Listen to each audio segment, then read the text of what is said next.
Nós sabemos que líderes são criticados. Todo líder é alvo de críticas. Agora, com isso nós podemos dizer, se você não gosta de ser criticado, então você não deve aceitar cargos ou funções de liderança. Porque se você aceitar algum cargo ou alguma função que você vai ser líder de algumas pessoas, então saiba que as críticas virão.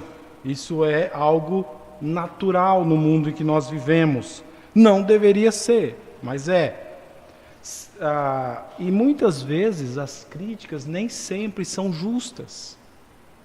Podemos dizer que a maioria das vezes é justamente por causa da outra pessoa. É a pessoa que está criticando que é rebelde, e por causa da rebeldia dela que o líder é criticado.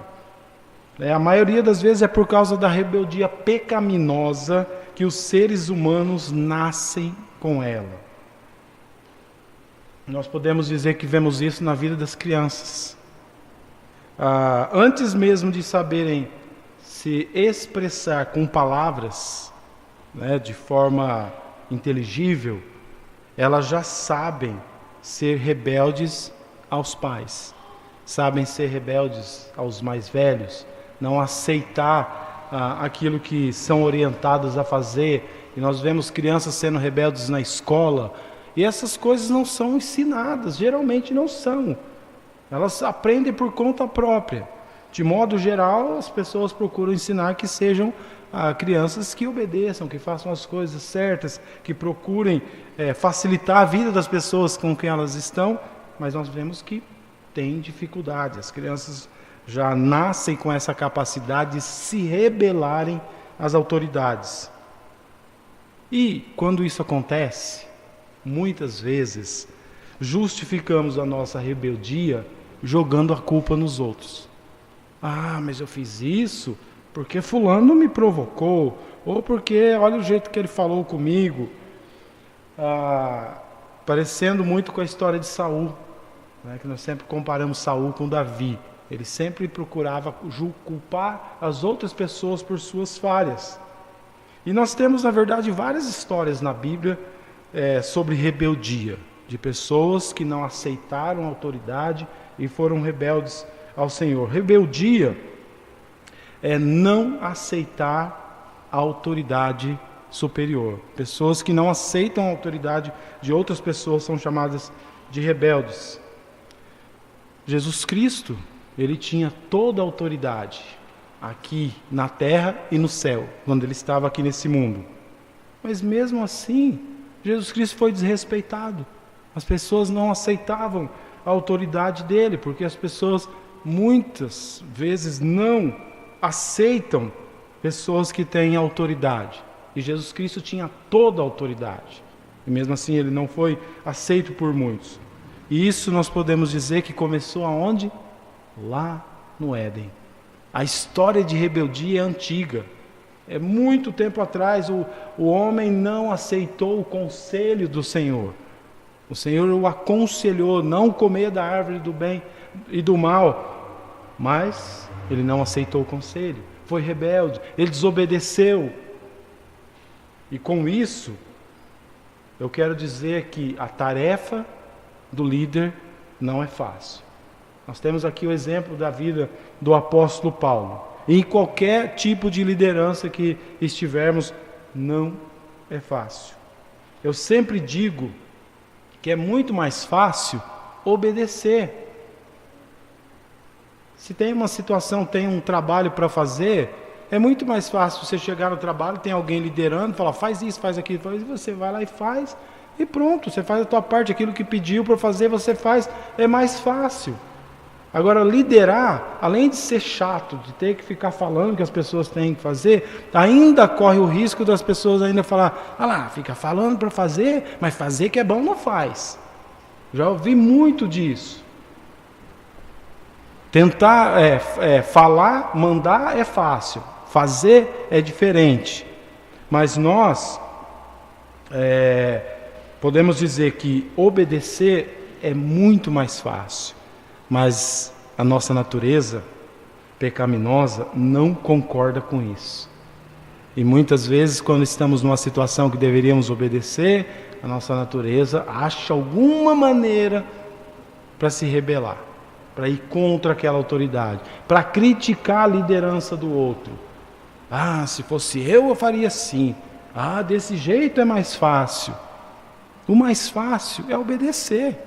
Tem alguém liderando, está fazendo alguma coisa, simplesmente faz como é pedido e pronto. Depois, se tiver uma oportunidade para conversar sobre o assunto, conversa. Mas, infelizmente, não agimos com aquilo que é mais fácil. Então, a tarefa do líder não é fácil, por causa da natureza pecaminosa e a história antiga. Isso vem desde do Éden. E nessa passagem, nós veremos que o apóstolo Paulo, ele também foi criticado injustamente. Ele foi criticado por mudar de ideia, mudança de planos. Onde já se viu? Alguém está planejando fazer alguma coisa, de repente ele muda de planos e as pessoas começaram a criticar por isso. Mas foi o que aconteceu com ele. Ele havia dito, depois nós vamos ver com mais detalhes os versículos abaixo, que ia visitá-los, mas ele mudou de ideia. Falou que não ia fazer a visita. E alguns certamente já estavam irritados, estavam se rebelando contra a autoridade dele, que nós vimos que era uma igreja bem problemática. Alguns aproveitaram a oportunidade para criticá-lo, para dizer que ele era um homem sem palavras. Ele falou que ia vir visitar a igreja e não veio. Como que pode confiar nele? Como pode confiar em alguém que não tem palavra? O crente tem que ter palavra. Quando fala uma coisa tem que cumprir. E começaram a criticar, falando que ele não cumpria o que prometia. Ou seja, estava atacando a honestidade dele, a integridade dele. A forma como ele lidou com a situação nos ensina muito. E por isso nós precisamos saber, nós vamos ver com essa passagem que nós vamos aprender como lidar com críticas. Seja qual for a nossa situação, precisamos saber lidar com as críticas de forma bíblica, de forma que agrade a Deus. Em relação ao lidar com críticas, eu quero fazer duas considerações antes da gente entrar no texto, eu acho que precisam ser feitas. Primeiro, se a crítica tiver fundamento, for uma crítica verdadeira, uma crítica real, temos que avaliar e mudar os conceitos errados. Temos que admitir o erro. Admitir o erro, na verdade, não é um sinal de fraqueza, é uma evidência de uma vida transformada. Quem admite o erro está evidenciando que é uma pessoa que luta contra as ações e atitudes pecaminosas na sua vida. Quem admite o erro está lutando contra a rebeldia, que é algo natural do ser humano. Então, essa é a primeira coisa. Foi criticado? Avalie, verifique se tem fundamento. Se tiver, mudar a atitude. Toda crítica, ela só tem fundamento quando ela é avaliada pelo crivo das Escrituras. Porque fala, foi criticado, então eu vou avaliar, vamos ver se tem fundamento. Mas quem é a autoridade máxima? A palavra de Deus. Então eu recebi uma crítica, eu vou verificar se realmente está de acordo ou não com as Escrituras. Se por um acaso eu estiver contra os ensinamentos das Escrituras, eu estou errando, estou falhando e tenho que mudar e aceitar a crítica. Na verdade, eu tenho que agradecer quem viu a falha e me mostrou, de acordo com as Escrituras, que eu estou errado. Então essa é a primeira coisa. A Bíblia é a nossa autoridade máxima e devemos utilizá-la para analisar até as críticas que fazem a nós. A segunda consideração, quando avaliada corretamente, com o crivo das Escrituras, e não for caracterizada como uma falta, segundo a palavra de Deus, Então nós devemos fazer o que o apóstolo Paulo fez nessa passagem. Ele avaliou e ele chegou à conclusão que não era uma crítica justa, que eles estavam sendo levianos com ele, que aquela igreja, aqueles irmãos não estavam sendo honestos com a crítica que estavam fazendo. Então, nesse caso, temos que seguir o exemplo dele. Avaliamos, percebemos que foi uma crítica errada, então o que devemos fazer? Nos defender. Foi o que o apóstolo Paulo fez. É o que nós vemos nesse parágrafo. A defesa do apóstolo Paulo quanto às críticas que fizeram a ele. Nós veremos dois motivos para a defesa. O primeiro motivo, vocês podem olhar comigo os versículos 12 a 14. O primeiro motivo foi para defender a sua integridade. Olha o que ele diz. Porque a nossa glória é esta, o testemunho da nossa consciência de que com santidade e sinceridade de Deus, não com sabedoria humana, mas na graça divina, temos vivido no mundo e mais especialmente para convosco. Porque nenhuma outra coisa vos escrevemos, além das que ledes e bem compreendeis. E espero que o compreendereis de todo, como também já em parte nos compreendestes, que somos a vossa glória, como igualmente sois a nossa no dia de Jesus, nosso Senhor. Então aqui a primeira defesa foi para defender sua integridade. Ele fala logo no começo o testemunho da nossa consciência. Nós sabemos que todos os seres humanos têm uma consciência. Romanos capítulo 2 fala disso, que todo o ser humano tem uma percepção do que é certo e errado. De onde veio essa percepção? Lembra da árvore do fruto do conhecimento do bem e do mal? A partir daí, passamos a ter essa percepção do certo e do errado. Por um outro lado, não podemos confiar na nossa própria consciência. Não é porque nós temos uma consciência e sabemos o que é certo e errado, e normalmente temos essa capacidade de fazer julgamentos, então não é porque temos essa consciência que podemos confiar na própria consciência. Ele fala aí, o testemunho da nossa consciência de que com santidade e sinceridade de Deus, não com sabedoria humana. Ele não estava confiando na sabedoria dele, na consciência dele, mas na santidade e na sinceridade de Deus. Com isso, nós podemos dizer que uma consciência limpa não é sinônimo de que tudo está certo. Eu já ouvi alguns dizendo, eu tenho a consciência limpa.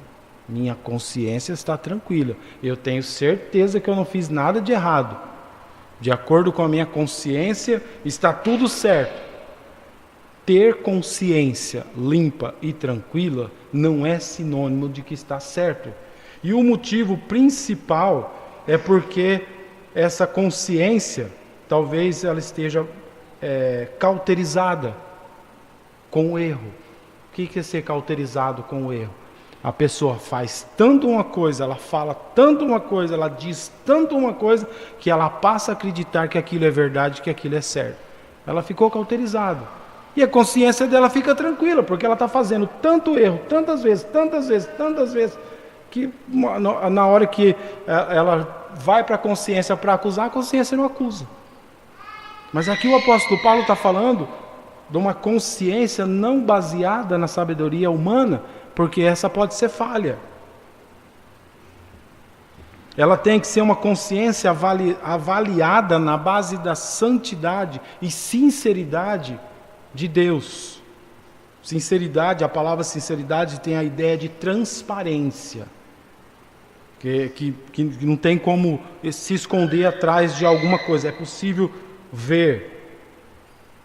Então, se tiver uma consciência limpa, baseada na sabedoria humana, essa consciência simplesmente pode estar cauterizada, mas não limpa. É limpa só de palavra, é limpa só da boca para fora, mas de fato não é. Então, a outra palavra que o apóstolo usa para defender aí a sua integridade é a sinceridade. Paulo afirmou sua sinceridade para com os coríntios. Ele falou com santidade e a sinceridade de Deus. E os relembrou de que sua mensagem era uma mensagem que vinha de Deus. Que é uma mensagem certa, sincera, santa, pura. E que não é uma mensagem vinda de homens. Não é da sabedoria humana. Então ele não poderia se contradizer. Alguém que prega a palavra de Deus, que ensina a palavra de Deus, a sinceridade de Deus, de repente ele não agir com sinceridade. Ele estava tranquilo, a consciência dele estava tranquila por causa da consciência baseada na sinceridade de Deus. Então, primeiramente, ele defendeu a sua integridade. Assim como Deus é santo e sincero, o crente pode ser filho de Deus, que é filho de Deus, deve ser também santo e sincero. É isso que ele estava falando. Porque se Deus é santo e sincero, ele era filho de Deus, ele tinha que ser também. Com base nisso que ele estava afirmando a sua integridade. Deus não tem nada para esconder. Nós não podemos imaginar um dia alguém, mas olha o que Deus escondeu de nós. Ele não tem nada para esconder. Ele é santo, ele é puro, ele é perfeito, ele é totalmente transparente. Nós também, como filhos de Deus, temos que ter vidas transparentes. Isso significa ser transparentes nos negócios. Nós não podemos, dentro da igreja, ser uma coisa e lá fora fazer negócios estranhos ao padrão de Deus. Temos que ser transparentes nas coisas que nós fazemos. Os negócios têm que ser corretos. Temos que falar a verdade todas as vezes que precisamos em uma negociação. Caso contrário, nós não estamos representando o nosso Deus. Temos que ter vidas transparentes. Temos que ter corações transparentes. O crente não precisa ter medo de alguém entrar em sua casa, por exemplo, e dar uma vasculhada nos armários e encontrar alguma coisa suspeita. Ele não precisa ter medo. Fala, não, minha casa, eu tenho uma vida transparente. Quer entrar, quer olhar os armários, debaixo do colchão, não vai encontrar nada. Não tem problema nenhum. Alguém pode ir lá fazer uma limpeza, fazer alguma coisa que não vai ter problema nenhum. Não precisa ter medo de dar a chave da casa para ninguém. Não precisa ter medo, por exemplo, que acessem seu computador e alguém olhe nas pastas temporárias e encontre fotos lá que não deveria. Não precisa ter medo, porque ele tem uma vida transparente, não faz coisa errada, então não vai ter coisas no seu computador. Ele pode, meu computador está aí, quem quiser entrar pode pegar. Como meu notebook, eu posso passar a senha para qualquer um, eu não tenho medo de que vai encontrar alguma coisa que iria me comprometer. Porque temos que ser transparentes. O celular meu não tem senha, eu não coloco, eu não tenho medo, não tem nada lá que alguém possa pegar e seja comprometedor. Por quê? Porque nós temos que ter uma vida transparente. Alguém que tem o celular, que fica com medo de alguém pegar, ou só de alguém passar perto do celular já fica com medo, tem alguma coisa estranha. Alguma coisa fez que não quer que as pessoas saibam. Mas o crente tem que ser sincero. E essa consciência é tranquila com base nessa sinceridade de Deus. Por quê? Porque nós sabemos que os seres humanos não sabem as coisas que nós fazemos. Nós escondemos dos seres humanos. Mas nós que somos crentes e conhecemos o Deus que temos, nós sabemos que Ele sabe tudo, vê tudo e não tem como ser escondido nada dele. Então, se não podemos esconder nada de Deus, por que querer esconder dos seres humanos? Se aquele que é o que mais importa para nós, é o que realmente é o que pode mudar as nossas vidas em todos os sentidos. Se a gente estiver escondendo alguma coisa dele, não é porque iríamos esconder dos seres humanos, porque ele realmente é alguém que pode fazer qualquer coisa contra as nossas vidas. Os seres humanos não. Então temos que ter vidas transparentes em todos os sentidos. E foi nesse sentido que o apóstolo Paulo defendeu a sua integridade. Que ele diz, a testemunha, a nossa testemunha é a nossa consciência, com a santidade e a sinceridade de Deus. Ele estava com uma consciência limpa e tranquila de que ele não tinha agido de forma errada com a atitude que ele tomou. Esse é o primeiro motivo de defesa. Uma consciência tranquila, e por isso ele podia defender a sua integridade. O segundo motivo foi para defender a mudança de ideia. Ele fez um plano, realmente. Ele tinha anunciado uma coisa para eles, mas ele mudou de ideia. Então agora ele está defendendo por que ele mudou de ideia. Qual o motivo para ter mudado de ideia? Versículos 15 até o 24. Primeiro, ele fala que um plano foi feito. O plano foi projetado. Versículos 15 e 16. Ele fala: com essa confiança resolvi ir primeiro e encontrar-me convosco, para que tivesseis um segundo benefício, e por vosso intermédio passar a Macedônia, e da Macedônia voltar a encontrar-me convosco, e ser encaminhado por vós para a Judéia. Esse era o plano. Estava planejado fazer isso, de encontrar com eles novamente, passar da Macedônia a Macedônia, e da Macedônia encontrar com eles e depois ser encaminhado por eles para a Judéia. Foi o plano. Então Paulo defendeu a sua honestidade em relação à mudança desse plano. Ele tinha planejado uma viagem então a Corinto, ele falou a eles, e de lá ele iria a Macedônia e voltaria a Corinto, e depois seguiria a viagem para a Judéia. Quando não fez a viagem como prometida, alguns questionaram sua integridade. Alguns falaram que ele era sem palavra, que ele era um homem que prometia e não cumpria. E é disso que ele está se defendendo, dizendo que a sua palavra era confiável com base no Senhor. Porque ele era um filho de Deus, um crente, e por isso ele tinha uma palavra confiável. Esse plano, ele foi compreendido. Olha o que diz os versículos 17 a 22.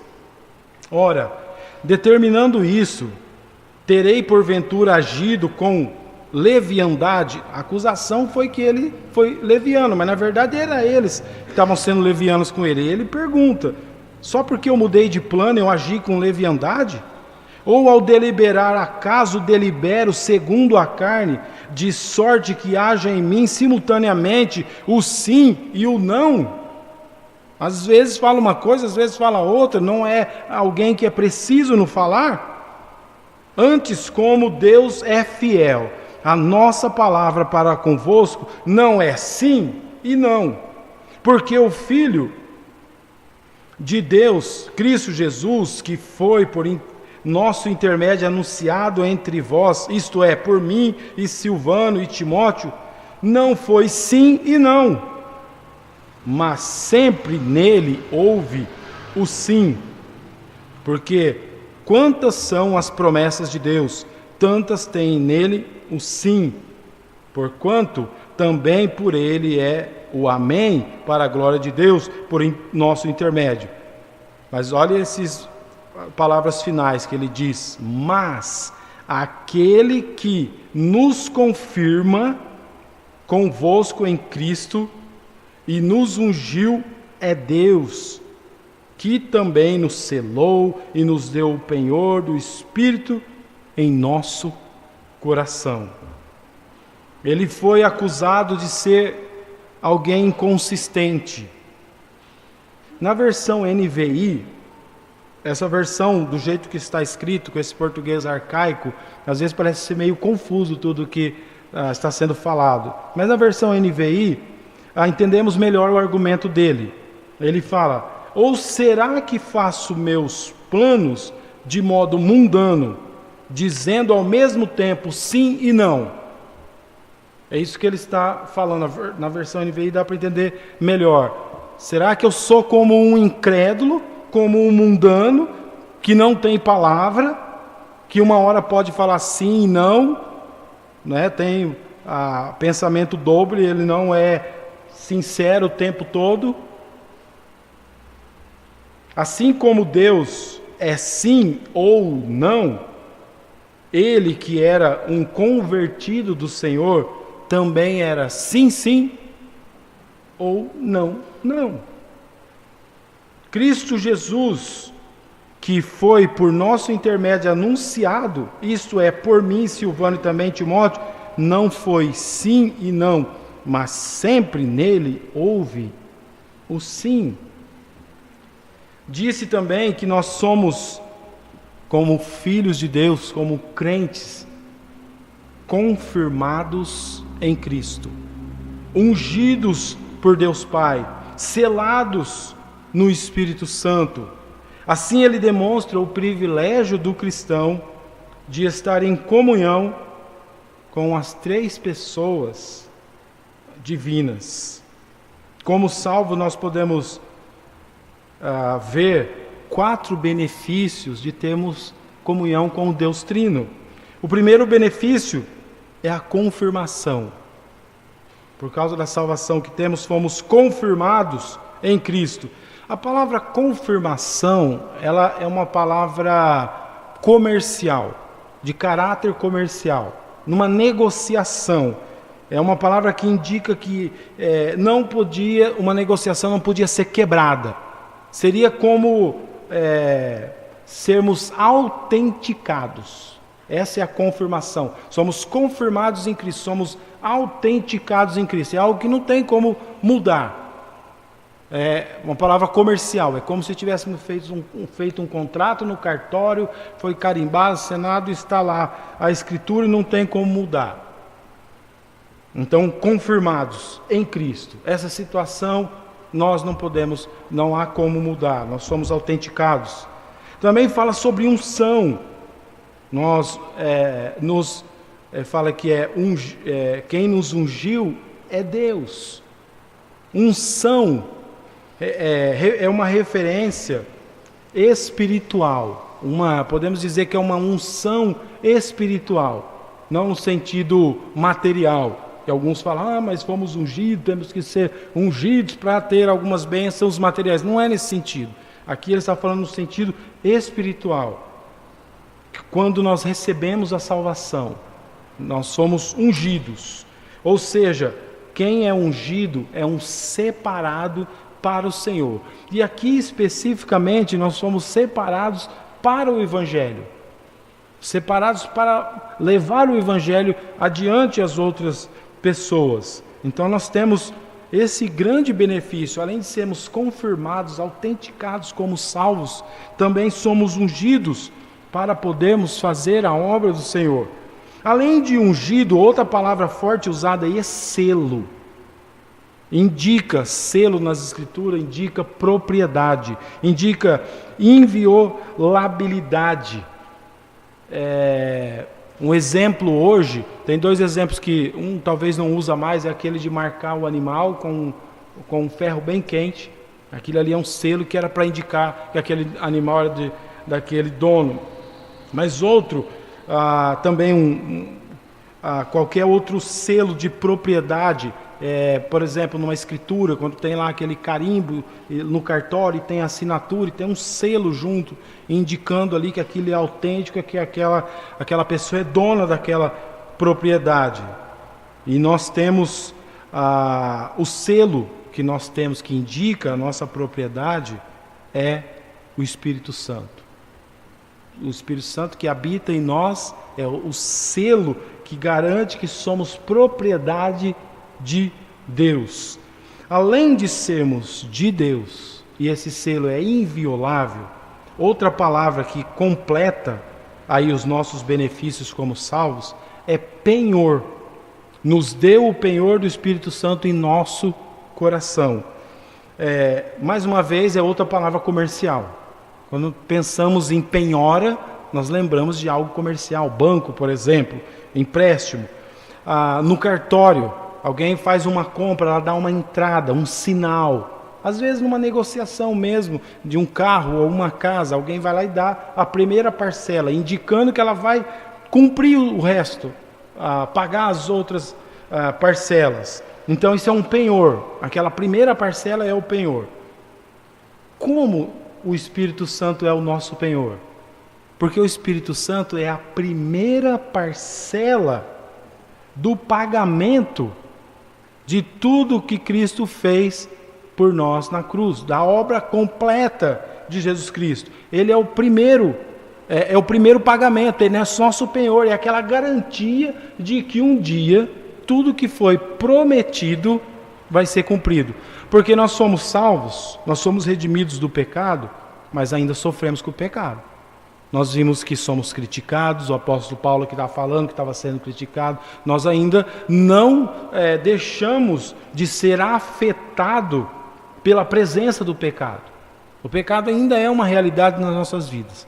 Então, a salvação não eliminou isso, mas o Espírito Santo é a primeira parcela de garantia de que um dia tudo vai ser completo. Tudo que falta dessa obra de Jesus Cristo vai ser completa. Esse é o penhor, é o Espírito Santo que habita em nossos corações. Essa é a garantia que nós temos. Um dia nunca mais seremos afetados pela presença do pecado. Tudo vai ser completo. Mas a primeira parcela já foi dada. É o Espírito Santo que habita em nós e que nos dá essa garantia de que realmente um dia o Senhor vai cumprir aquilo que nos prometeu. Então, com relação a esse plano, então ele foi compreendido e explicado o plano que ele tinha de ir para lá, mas só que nos versículos 23 e 24 ele fala da mudança, o plano foi mudado. Olha o que diz aí, versículos 23 e 24: eu, porém, por minha vida tomo a Deus por testemunha de que, para vos poupar, não tornarei ainda a Corinto. Não tenhamos domínio sobre a vossa fé, mas porque somos cooperadores de vossa alegria, porquanto pela fé já estáis firmados. Então aqui o plano foi mudado e ele dá a razão por que ele mudou. Por que ele mudou de ideia? Por que ele não voltou para lá? O primeiro motivo foi amor. Eles estavam criticando ele de não ter palavra, de não cumprir o que falava, mas na verdade ele não quis voltar por causa deles, por amor a eles. O comecinho aí do versículo ele fala, Deus é testemunha que eu não quis voltar para vos poupar. Ele quis poupar os coríntios, porque se ele voltasse, e eles ainda com aquelas atitudes que não tinham sido mudadas, com as vidas pecaminosas, a situação ia ser muito complicada na igreja. Talvez, como nós vimos em 1 Coríntios, teve que ser excluído e entregue a Satanás. Mas talvez a maior parte da igreja teria que ser excluída e entregue a Satanás. Então se ele voltasse para lá, a situação ia ser muito complicada para eles. Então ele reconhecendo que naquele instante, como eles ainda estavam numa fase que precisavam mudar suas atitudes, não seria nada bom ele voltar. Seria melhor ele poupar. Então ele falou, Deus é minha testemunha, que eu mudei de plano para poupar vocês. Na verdade eles estavam criticando sem saber o motivo por que ele estava indo. Então, o primeiro motivo foi por amor. baseado em comentários encontrados mais tarde na epístola, entendemos que Paulo estava dando tempo aos coríntios para se arrependerem dos seus pecados, para evitar a necessidade de repreensões ásperas. Nós vemos isso depois no capítulo 10, no 12 e no 13, vamos ver isso. Então, outra coisa que ele mencionou também, que ele não era severo, que ele não queria dominar, não que tenhamos domínio sobre a vossa fé, ou seja, alguém que é dominador, que quer impor, vocês têm que fazer dizer. Ele não queria demonstrar isso. De fato, um bom exemplo aqui para todo líder e todo pastor, não deve ser um dominador, um ditador. Eu estou certo, eu falo o que tem que fazer, vocês têm que obedecer. Se não obedecerem, são rebeldes. Não devemos agir assim. O apóstolo Paulo não agiu assim. Nós não vimos Jesus Cristo agindo assim. Então, não devemos ser dominadores. De fato, o líder da igreja deve trabalhar em conjunto com a igreja, visando a glória de Deus. É um conjunto, liderança com o corpo de liderança da igreja, mas toda a igreja unidos, visando crescer para a glória de Deus. E não ter alguém que dita, que manda, e os outros obedecem. E ele falou isso, que ele não era alguém dominador, que tinha uma liderança severa. Dessa forma, nós podemos chegar à seguinte conclusão. De forma clara, sincera e amorosa, Paulo soube lidar quando foi criticado. Ele avaliou a crítica, ele se defendeu a integridade, argumentou por que ele tinha mudado de plano, ele fez a sua defesa, mas no final nós vimos que ele não foi áspero, muito pelo contrário, ele ainda continuou mostrando amor com os coríntios. Na verdade, a igreja de Corinto foi a igreja que mais deu trabalho para o apóstolo Paulo. E nós vemos, estudando a vida do apóstolo Paulo, que também foi a igreja que ele mais teve paciência. Teve uma situação aqui que ele poderia ir lá e excluir metade da igreja. Ele falou, eu não fui para poupar vocês. Ele teve muita paciência com aquela igreja, mas foi a igreja que deu mais trabalho. Então aqui nós temos uma boa lição para nós também. Precisamos ter paciência com os mais fracos na fé. Porque de fato aqueles irmãos de Corinto eram fracos na fé. Eles precisavam amadurecer, precisavam mudar suas atitudes pecaminosas. Então, eram fracos na fé, mas ele tinha bastante paciência com eles. E nós precisamos ter também paciência com os mais fracos na fé. Sempre visando o crescimento e o amadurecimento do corpo de Cristo.